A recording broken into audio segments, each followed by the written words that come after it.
Combo istimewa kembali lagi, kali ini untuk penutup hujung tahun 2025. Set yang kita tunggu setiap tahun, set yang ramai tak sempat dapat tahun lepas, kini dibuka sekali lagi. Kita selalu sibuk, hari-hari kejar urusan, kerja, keluarga, tapi kadang hati kita rasa letih, rasa kosong, rasa jauh dari Allah. Combo hujung tahun ini merangkumi 4 cabang ilmu paling penting, sirah, supaya kita bukan sekadar tahu kisah Rasulullah, tapi benar-benar mengenal baginda, menyentuh hati, menambah cinta, menghidupkan rindu kepada pemimpin yang Allah pilih sebagai contoh terbaik. Ibadah, supaya salat, zikir dan amalan harian kita bukan sekadar rutin, tetapi ibadah yang tepat, sahih dan memberi ketenangan. Dakwah, untuk kita belajar cara menyampaikan, cara menyentuh hati, cara mengajak dengan hikmah, bukan dengan marah, bukan dengan menghukum. Pemikiran dan kefahaman agama, zaman ini penuh suara dan pendapat yang bercampur.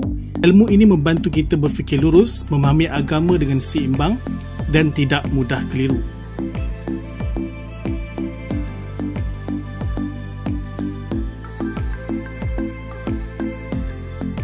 Hadis, kerana setiap perkataan Nabi itu adalah penawar, bukan sekadar untuk dibaca tetapi untuk diamalkan dalam kehidupan seharian. Anda akan dapat 5 buku fizikal siap untuk dibaca dan rujuk, dan kami tambah lagi 2 e-book percuma khas untuk anda. Bukan untuk hias rak buku, tapi untuk mengisi jiwa. Dan harganya hanya RM150 sahaja.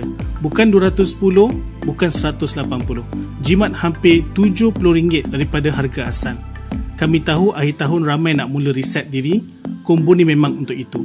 Tapi ingat, stok terhad dan promosi macam ni datang setahun sekali sahaja. Kalau anda rasa dah lama tak isi hati dengan ilmu, nak mula kembali dekat dengan Allah, nak bimbing keluarga dengan ilmu yang sahih, inilah masanya. Klik link di bio atau boleh post ke mana sahaja anda berada. Combo hujung tahun 2025 Santai Ilmu Publication. Bawa balik ilmu, bawa balik ketenangan.